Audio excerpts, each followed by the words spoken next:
As the 2024 U.S. presidential election approaches, speculation and analysis surrounding potential head-to-head matchups between Vice President Kamala Harris and former President Donald Trump have intensified. Public opinion polls serve as one of the most accessible tools for gauging candidate standing and provide insight into voter trends and preferences. Love them or hate them, polls are like the scorecard in this all-important game of American democracy. They are the pulse of the nation, giving us a sense of where things stand.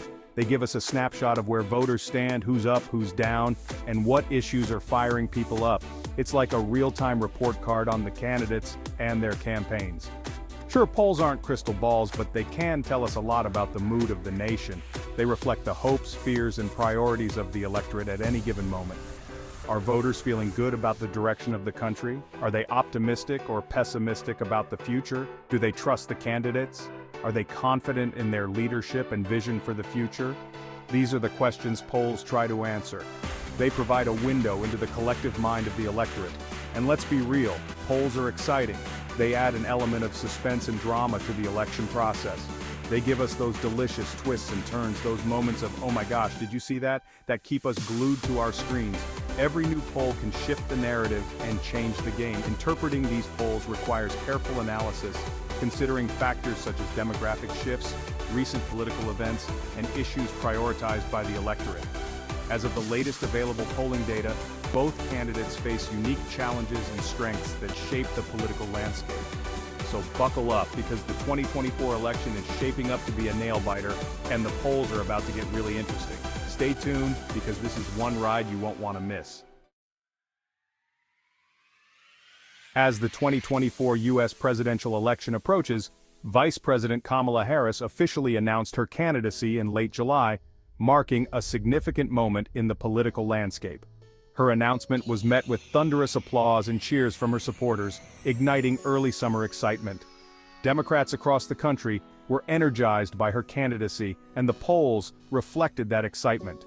Conversations about her campaign dominated social media and news outlets. Right out of the gate, Harris enjoyed a comfortable lead over Donald Trump, the presumptive Republican nominee. Analysts suggested her early lead could set the tone for the rest of the campaign. Voters seemed hungry for change, and Harris, with her message of unity and progress, seemed to capture that sentiment. The energy was palpable, with people from all walks of life rallying behind her vision for the future.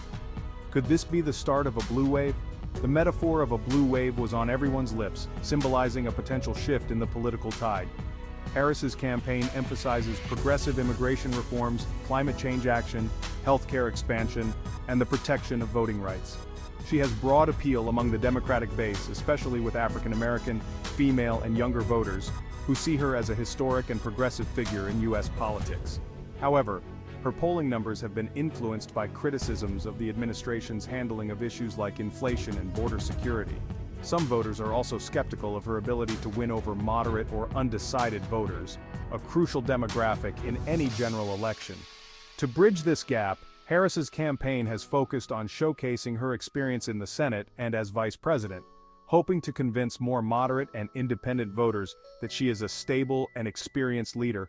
Only time would tell, but one thing was clear: Harris was off to a strong start. Her campaign had ignited a spark, and the coming months would reveal whether that spark would grow into a full-blown movement. Former President Donald Trump remains a dominant force in the Republican Party. His campaign platform focuses on a return to America First policies, advocating for stricter immigration controls, economic nationalism, and a reduction in regulations. Despite his controversial style and significant legal challenges, Trump's base remains fiercely loyal. He consistently polls strongly among white, rural, and older voters. Trump also benefits from name recognition and his reputation as an outsider, factors that helped him secure victory in 2016 and retain a strong foothold in the Republican Party. However, his approval ratings with independents and younger voters are generally weaker. The controversy surrounding his previous administration poses potential obstacles to broadening his appeal. Section 4 September showdown, Trump punches back. September arrived, and with it came a renewed sense of urgency for the Trump campaign. The stakes were higher than ever, and the pressure was mounting.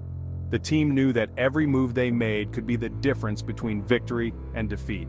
They knew they couldn't afford to let Harris run away with the race, so they went on the offensive. Attack ads were rolled out, speeches were sharpened, and strategies were meticulously planned to counter every move by Harris. Trump hit the campaign trail hard, holding rally after rally in key battleground states. His schedule was grueling, but he thrived on the energy of the crowds and the intensity of the campaign. He doubled down on his populist message, appealing to his base and attacking Harris at every turn. His speeches were fiery, his rhetoric sharp, and his supporters responded with enthusiasm and fervor. Recent polling shows a close contest between Harris and Trump, with variations depending on the pollster and sampling methods. Some polls have shown Trump with a slight edge nationally, while others give Harris a small lead, especially in states with diverse populations where the Democratic base is stronger. Key battleground states, including Pennsylvania, Michigan, and Wisconsin, will likely be decisive, as they have shifted between parties in recent elections. Each candidate's standing in these swing states may ultimately determine the election outcome, as these states collectively hold significant electoral votes. The momentum was building, and the campaign felt a renewed sense of hope and determination as they pushed forward. Section 5. October Surprise. The race tightens. October is always a wild card in election years, and 2024 was no exception. Just when it seemed like Harris might be pulling away, the race took another dramatic turn. The gap between Harris and Trump narrowed significantly, with some polls even showing Trump with a slight lead. The momentum had shifted, and the outcome of the election was once again in doubt. Public opinion is also heavily influenced by current events. Economic factors like inflation and employment rates, as well as social issues such as abortion rights and healthcare, play a substantial role in shaping voter opinions. Harris might appeal to voters seeking progressive change on social issues, while Trump appeals to those emphasizing traditional values and economic security. Additionally, external factors such as international crises or unforeseen national events could shift public sentiment in unexpected ways. Section 6. The final countdown. Who's got the edge?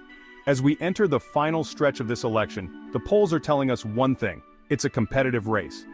Harris and Trump each hold distinct advantages and disadvantages within specific voter demographics. Harris appeals strongly to the Democratic base and urban voters. Meanwhile, Trump maintains a solid hold on rural and traditionally conservative areas. Polls provide a snapshot of current voter sentiment, but opinions may shift as campaigns intensify. Stay tuned, folks, because this is going to be a wild ride.